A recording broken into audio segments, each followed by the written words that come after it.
Hey Santikos family, we have some very exciting news for you today. Our very own CEO, Tim Handren, was selected for the NATO board, and it's a really big accomplishment. So here to explain it all is our very own Tim Handren. Tim, what is NATO? What is NATO? NATO is not the North Atlantic Treaty Organization. That's what I thought. That's what a lot of people think it is. That's the National Association of Theater Owners.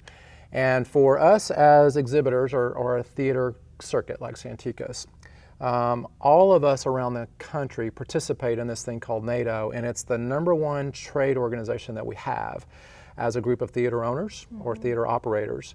So it's actually kind of important to us because that's where a lot of our direction is set across the entire continent of North America. It includes Canada.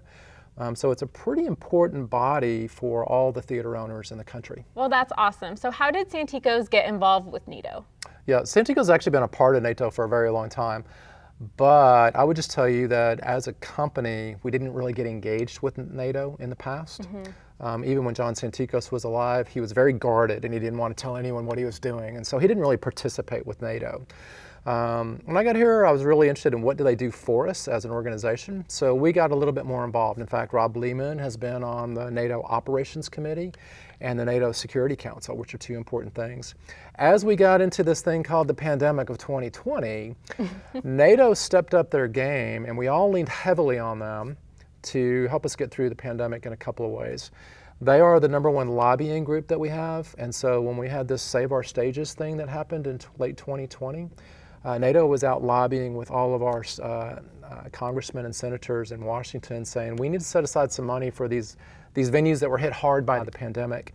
And so they were a group that helped orchestrate behind the scenes all this money that was set aside that Santikos participated in. So not only do they do things to say how do we be better as an industry, they were instrumental in making sure that we got some money from the government to help us ailing companies as a result of pandemic. Wow. So that's how we've gotten more and more involved with them over the recent 2 or 3 years.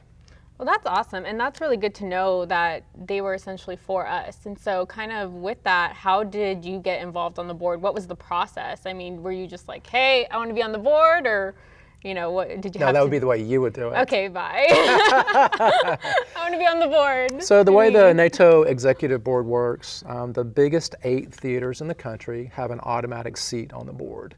And the big 2, AMC and Regal, they get 2 seats for each of those.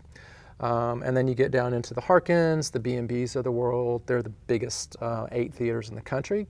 We're number 42 in the country. So we fall in a different group. If you have 75 screens or more, you're in the next tier of theater circuits in the country.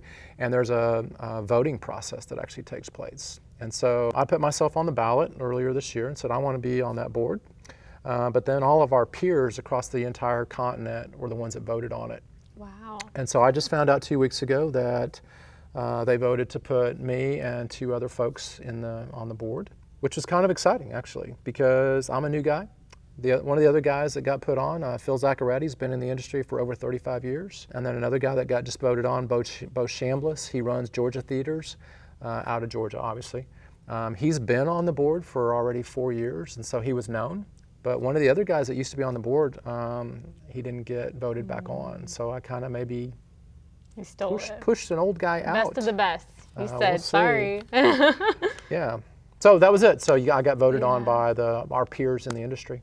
That's amazing. And I think that really goes to show, you know, kind of what Santikos is all about, especially when our leadership gets chosen to be a part of something like that. So what's the significance of Santikos having a position on the NATO board? You know, you being the representative, what does that mean for us going forward? Hopefully it'll mean several things.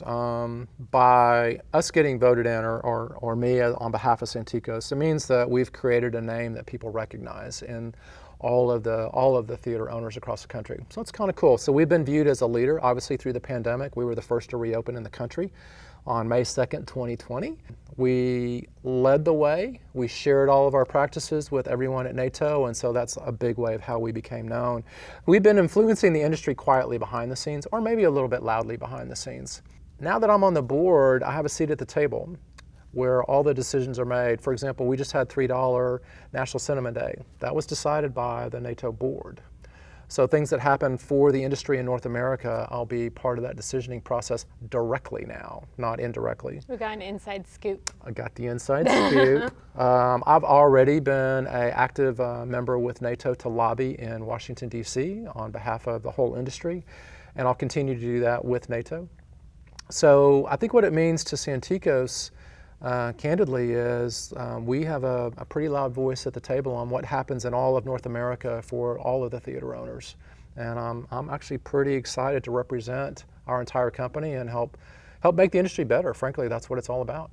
That's awesome. Well, thank you so much, Tim, for explaining it to us and letting us know the significance for this. And we're excited to see what Tim does. No pressure. No pressure.